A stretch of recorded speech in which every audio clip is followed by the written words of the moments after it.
19. hodinou počúvate Európu 2, vyberáte na maximum a musím podotknúť, že to robíte naozaj veľmi dobre, ako kopec iných vecí, ktoré sa dejú na našom facebookovom profile a takisto aj na našom pokecovom fóre, ktoré sa volá Vyber si Európy 2. Môžete vyberať, diktovať, môžete pozdravovať vašich známych a jedna takáto pozdravovačka je pred nami. Kat napísala: ahoj, prosím vás, zahrajte pre všetkých Clean Bandit Dust Clears. Pozdravujeme momentálne Didu, takisto aj vás všetkých, ja som Marko a toto je Európa 2. Tak, takto nejako vyzerá moja práca. Dúfam, že bavím ľudí. A baviť ľudí určite budem aj 21. februára. Bude to v Dubnici nad Váhom, konkrétne to bude Motion Club.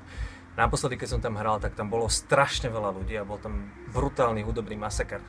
Keďže nehrávam komerciu, ľudia sa bavili výborne. A teda aj teraz, 21. sa na vás teším, čakám vás tam, takisto tam bude aj Barty, bude tam, že vraj laserová show a kopec pekných bab. Vidíme sa 21. v Dubnici nad Váhom. Čaute.